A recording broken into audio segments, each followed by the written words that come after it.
Now, it's a lovely day here in the Big Apple. The weather, it's great, especially for mid-October. The sun is shining, and so am I. You want to know why?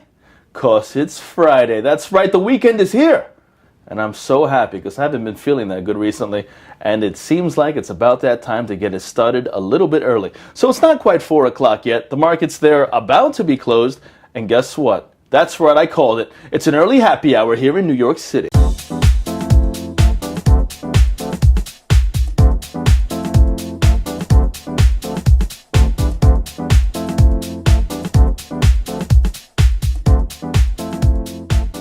Now, U.S. stocks saw quite the surge Friday afternoon, even lifting the Nasdaq into positive territory for the week, as investors bet on further stimulus from central banks, as well as strong corporate profits.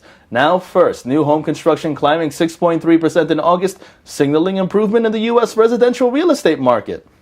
The preliminary read for consumer sentiment in October, that came in at 86.4 versus an 84 estimate. And in prepared remarks today, Fed Chair Janet Yellen in Boston, voicing concern about income inequality in the United States, saying by some accounts that income inequality is near its highest level in the past 100 years. Now you team all of that with strong corporate results and you have yourself the following session where for every share falling, roughly 4 gained over at the New York Stock Exchange. And let's now take a look to see how the markets not only closed out the session, but the week as well.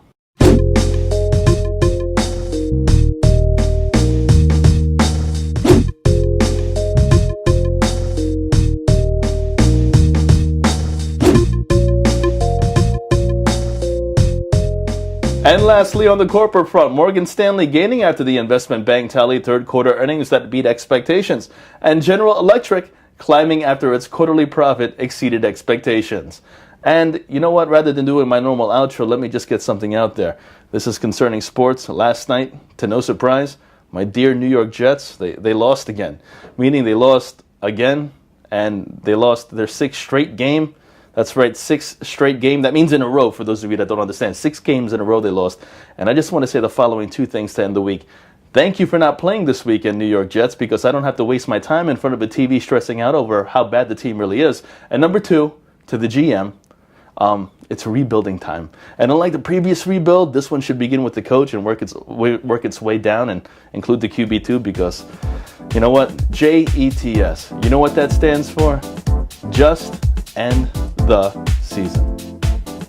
And with that, I can't wait to have a relaxing weekend for once. For ModernWallStreet.com, I'm James Swinney. Well, on the corporate front, Morgan Stanley gaining after the investment bank.